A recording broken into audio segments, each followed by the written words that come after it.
The Linguistic Miracle, episode 41, The Clear and the Vague, yang jelas dan yang samar. Ada beberapa ayat-ayat Al-Quran yang jelas dan menjadi yang utama, dan beberapa ayat-ayat Al-Quran samar atau memiliki multimakna. Kombinasi ini merupakan suatu hikmah dan akan dirasakan oleh mereka yang mempelajari Al-Quran secara sungguh-sungguh.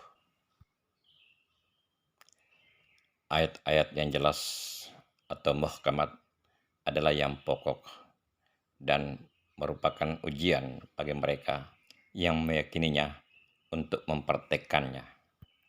Ayat-ayat yang samar atau mutasabihat menjadi tantangan bagi yang beriman untuk memaknainya secara logika, berusaha untuk memahaminya.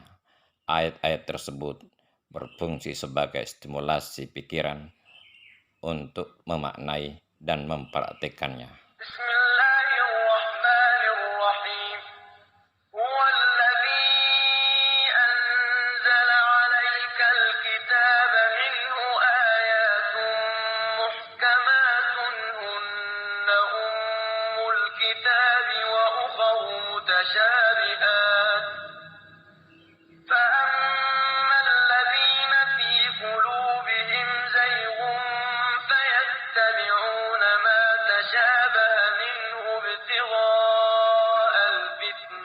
وابتغاء تأويله وما يعلم تأويله إلا الله والراسخون في العلم يقولون آمنا به كل من عند ربنا وما يذكر إلا أولو الألباب.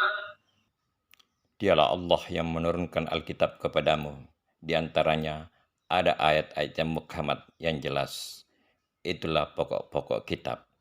Dan yang lainnya samar-samar atau mutasabihat. Adapun yang dalam hatinya ada penyakit. Mereka mengikuti ayat-ayat mutasabihat, mencari fitnah, dan membuat takwil-takwil sesuai keinginan mereka. Dan tidak ada yang mengetahui takwil sesungguhnya kecuali Allah dan orang-orang yang bersungguh-sungguh dalam mencari ilmu. Mereka berkata, kami meyakininya semuanya berasal dari sisi Allah dan tidak ada yang dapat mengambil pelajaran kecuali orang-orang yang memiliki ilmu. Orang-orang yang memiliki penyakit dalam hatinya, yaitu orang-orang yang tidak jujur, tidak ikhlas, pengkhianat. Mereka akan memaknai ayat-ayat tertentu yang mutasabiha untuk tujuan jahat atau untuk kepentingan tertentu. Itulah hikmah bahwa setiap terjemahan atau interpretasi dari Quran selalu disertai dengan teks asli. Inilah karakteristik dari Al-Quran yang tidak dimiliki oleh kitab-kitab suci lainnya saat ini. Apabila suatu terjemahan Al-Quran tidak disertai dengan teks asli, maka kita tidak bisa menyebutnya sebagai kitab suci. Jika ada naskah asli, barulah kita bisa menyebutnya kitab suci. Dalam penerjemahan, terjadi kemungkinan deviasi dari apa yang Allah maksudkan, khususnya dalam hal penafsiran. Seorang penerjemah atau mufassirin harus sungguh-sungguh jujur karena Allah. Itulah tujuan dari ayat Quran hanya bisa disentuh oleh orang-orang yang bersih fisik dan bersih hati, jujur karena Allah. Allah memberi apresiasi ke orang-orang yang berpengetahuan dan jujur. Mereka disebut ulil albab.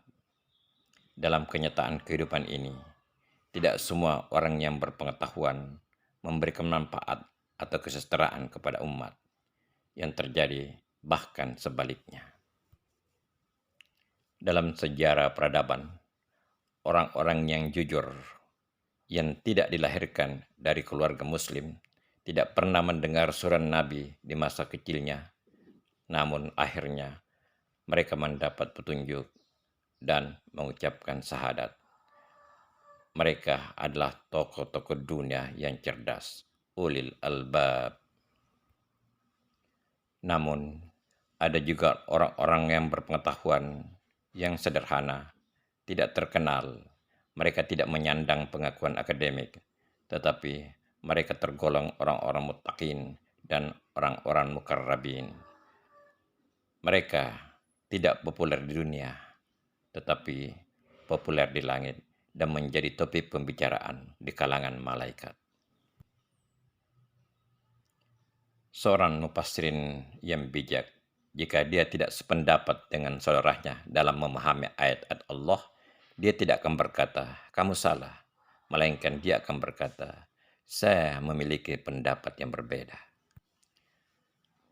Perbedaan pendapat dalam memaknai ayat-ayat Allah tidak perlu menjadikan seseorang marah atau emosi. Bahkan hendaknya bersyukur sebagai suatu rahmat Allah. Jika pendapat sama, itu berarti pengetahuan tidak bertambah. Namun jika pendapat berbeda, itu berarti pengetahuan bertambah karena kita mendapatkan pandangan dari sisi yang berbeda. Kita sebagai manusia memiliki keterbatasan dalam melihat sesuatu. Misalnya, kita tidak dapat melihat suatu objek dari 4 dimensi. Ada sisi gelap yang tidak terlihat dari sisi tertentu. Dalam kondisi demikian, kita butuh pandangan orang lain dari sisi yang berbeda. Harus diakui bahwa ada sisi gelap di kalangan umat muslim atau mereka yang mengaku muslim, di mana muslim tertentu mencela muslim lainnya. Seorang dai mencela dai lainnya. Ada kelompok yang mencela kelompok lainnya, seakan-akan mereka lah golongan yang paling hebat dan mereka lah ahli surga. Nyata, tidak ada kontradiksi dalam Al-Quran, sebagaimana Allah nyatakan. Mengapa mereka tidak mentadabburi Al-Quran? Seandainya Quran itu datang dari selain Allah, tentu saja mereka akan mendapati banyak kontradiksi. Karena Quran ini berasal dari Allah, maka jelas tidak ada kontradiksi.